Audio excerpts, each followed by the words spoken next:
Assalamualaikum warahmatullahi wabarakatuh. Hai guys, teman-temanku semua. Apa kabar? Semoga dalam lindungan Allah Subhanahu wa taala ya. Sehat-sehat selalu semuanya, dimudahkan rezekinya, dihilangkan mara bahaya dalam hidup dan kecemasan-kecemasan yang selalu ada dalam pikiran kita ya. Ya, begitulah kehidupan ya. Selagi kita masih bernyawa di dunia ini, pasti akan ada uh, masalah yang hadir. Tapi masalah yang hadir itu adalah untuk pendewasaan kita sebagai manusia. Ya, belajar dari semua masalah-masalah itu. Saya juga manusia biasa yang gak luput juga dari segala masalah-masalah. Begitu, jangan lupa ya teman-teman, saya ingatkan tolong di subscribe ya channel ini biar bisa berkembang, di like, di share, dan perkenalkan saya Bunda Alviro. Saya adalah sahabat kalian semua. Saya bukan ustazah ya, saya hanya manusia biasa sama kayak teman-teman semua. Kalau saya dilihat saya bercadar begini bukan berarti saya ustazah, saya hanya manusia biasa yang memang pilihan saya sudah untuk bercadar gitu. Jadi di sini saya mau meneruskan video saya yang sebelum ini ya, yang dimana saya membahas tentang bagaimana kita menjadi orang yang baik dan sabar ya. Karena kan memang kita banyak ya bertemu dalam lingkungan manusia yang bermacam-macam sifat-sifatnya, perilakunya, karakternya ya, yang kadang memang nggak sesuai dengan keinginan kita, yang kadang banyak kita merasa terluka dengan mereka gitu kan. Tapi kita memang harus tetap tidak bisa membalas apapun keburukan orang terhadap kita. Nah, di sini saya ingin membahas kembali tentang kemarin yang belum sempat saya jelaskan. Kenapa kita bisa dipertemukan sama Allah, sama orang-orang yang melukai kita. Nah, di situ kita disuruh belajar untuk melihat ke dalam diri kita, introspeksi diri kita ya. Bukan kita menunjuk kesalahan menunjuk ke situ dia jahat, dia gini-gini, jangan dulu. Kita coba melihat, merenung ke dalam diri kita sendiri. Apa yang telah kita jalanin, yang kita lakukan, yang kita lalu sebelum ini. Apakah kita juga pernah melakukan hal tersebut kepada orang lain? Kepada siapapun, pada anak sendiri juga bisa, keluarga sendiri bisa, entah orang siapapun. Karena Allah tuh kadang perjalanan hidup kita ini yang kita hadapi itu memang sesuai dengan apa yang udah kita lakukan sebenarnya gitu kan. Jadi Allah pertemukan kita dengan orang-orang yang memang pernah kita berbuat seperti itu biar kita sadar bahwa kita pernah begitu gitu. Jadi biar kita tidak melakukan hal yang sama. Misalnya kita pernah mencubit orang gitu kan. Orang yang dicubit terasa sakit ya. Kita yang mencubit karena kekesalan, udah selesai, kita puas ya udah nyubit orang gitu gini. Terus kita hilang begitu aja tanpa beban. Tapi orang yang kita cubit dia pasti ingat, ya kan? Nah, bagaimana caranya supaya kita tidak melakukan hal itu lagi? Nanti kita diketemukan lagi sama Allah setelah berapa kemudian tahap itu bisa cepat atau lambat, ada orang lain lagi datang kita mencubit kita lagi, gitu kan? Sakit kan? Sakit. Nah kadang kita sebagai manusia lupa, gitu. Kita langsung memikir, oh dia jahat banget, kenapa saya dicubit gitu kan. Nah kadang kita lupa bahwa kita juga dulu pernah begitu gitu loh. Jadi untuk menghindari kita supaya jangan bertemu lagi dengan orang-orang yang menyakiti, ya kita juga berusaha untuk tidak menyakiti juga, supaya kita dipertemukan dengan orang-orang yang baik gitu. Nah itulah contoh kecilnya gitu ya. Di sini saya di channel ini juga saya mau motivasi untuk diri saya sendiri juga.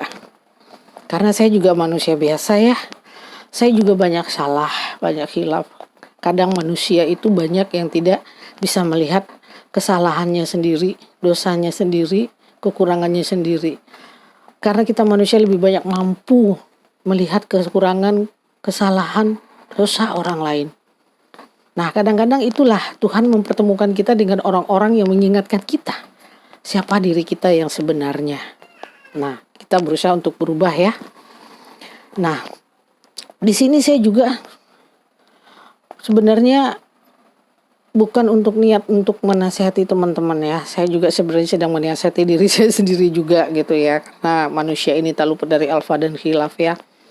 Dan saya berusaha berterima kasih juga kepada channel YouTube ini ya, untuk membuat saya bisa membuka channel ini, untuk mungkin saya untuk mengeluarkan mungkin apa yang perlu saya bicarakan yang selama ini mungkin saya tidak bisa lakukan kepada orang lain gitu ya, karena tidak semua orang mau mendengar omongan kita, karena mungkin dia melihat saya juga punya keburukan gitu. Dan saya di sini mungkin videonya mohon maaf ya tidak seperti video-video yang lain, karena saya memang juga amatiran buat sendiri, tidak bisa mengedit-ngedit. Jadi apa yang saya bicarakan itu apa adanya. Kalau ada kekurangan yang tidak bagus itu tolong dimaafkan ya. Namanya juga emak-emak ya, amatiran, tidak bisa mengedit dengan canggih segala macam. Dan apalagi ya, saya juga bingung jadinya nih. Nah, bagi ada teman-teman saya bertanya kepada saya juga, apakah kita ini dengan sabar itu, kan kita sakit katanya gitu. Kita kan merasa nggak punya kekuatan, takut direndahkan orang lain gitu kan, dianggap bahwa kita lemah. Tidak. Sabar itu bukan lemah. Sabar itu hanya menunggu. Ya, sabar menunggu satu saat, menunggu kemenangan. Orang sabar itu memang kalahnya duluan. Ya, karena kita mengalah ya, tapi kita adalah pemenang yang sesungguhnya. Karena nanti cepat atau lambat pasti Allah tunjukkan siapa sebenarnya yang salah dan siapa sebenarnya yang benar dan salah itu. Jadi kita hanya bersabar menunggu waktu saja. Dan latihan sabar itu memang berat ya. Berat sekali. Makanya di sini teman-teman saya bicara ya, saya juga orangnya dulu emosional ya, sangat pemarah gitu ya. Tapi akhirnya pemarah itu ternyata merugikan diri kita sendiri. Pertama kita dapat penyakit, stres juga ya, tegang gitu ya. Dan rezeki jadi agak seret gitu datangnya gitu ya. Karena emosional itu ternyata memang gak boleh sama sekali. Karena contohnya aja Rasul kita tuh sangat lembut. Dia diapain, dicaci, dihina, dia tetap tersenyum ya. Nah itu kan udah jelas contohnya gitu. Jadi kalau bisa kita juga jangan begitu. Makanya ketika orang yang tidak sabar ya, yang emosional, dia berdoa nih kepada Allah. Ya Allah, jadikanlah aku orang yang sabar. Jadikanlah aku orang yang kuat. Jadikanlah aku orang yang ikhlas. Nah, memangnya dengan kita berdoa seperti itu, terus tiba-tiba kita pikir simsalabim twing, Tuhan menjadikan kita orang yang sabar. Tuhan menjadikan kita orang yang kuat atau orang yang ikhlas. Enggak. Ternyata kita Tuhan mengabulkan doa-doa kita supaya kita menjadi orang yang sabar itu, kita akan dipertemukan sama Allah maaf ya, dengan orang-orang yang temperamental, yang sangat luar biasa temperamentalnya. Nah, kita dipertemu dengan orang itu dengan kondisi kita memang gak berdaya untuk melawan dia. Contohnya misalnya saya dulu ya, saya dalam kondisi yang memang lagi sangat-sangat terpuruk gitu, di titik nol gitu kan. Saya gak mampu untuk membayar sewa rumah gitu ya. Karena saya tidak bekerja, tidak ada penghasilan, jadi saya tidak berani gitu aja. Kebetulan saya punya sahabat, teman lah, bukan sahabat sih, baru kenal gitulah ya. Dia hidup sendiri gitu kan. Jadi karena dia tinggal sendiri di rumahnya dia menawarkan tempat sama saya. Dia bilang gini, daripada kamu ngontrak, kamu juga kan belum dalam kondisi yang sedang tidak bisa. Nggak apa-apa, kamu tinggal di sini aja sama saya. Dia bilang gitu. Saya di sini sendiri kok, katanya. Dalam hati saya, alhamdulillah banget nih ada orang yang menawarkan seperti ini gitu. Saya nggak tahu karakter dia, karena saya berteman sama dia cuma kenal sepintas aja sama dia. Saya nggak tahu prosesnya dia seperti apa, sifat dan karakternya. Dan pada akhirnya saya tinggal lah di rumah dia kan. Hari pertama, kedua, pas hari seminggu mulai terlihat karakternya yang kasar, sewena-wena. Kayaknya ngomong sesuka hati dia, mentang-mentang saya tinggal sama dia, saya numpang sama dia. Saya kan tersakiti banget. Kok orang begini banget sih sama saya, kok saya nggak ada harga dirinya banget, mentang-mentang saya numpang. Tapi saya nggak bisa ngelawan dia. Karena apa?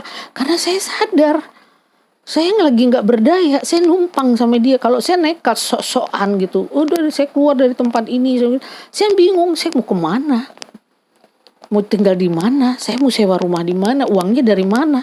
Jadi mau nggak mau, saya terpuruk, saya merasa terperangkap di situ, dengan segala perilaku dia yang sungguh-sungguh sangat menyakitkan.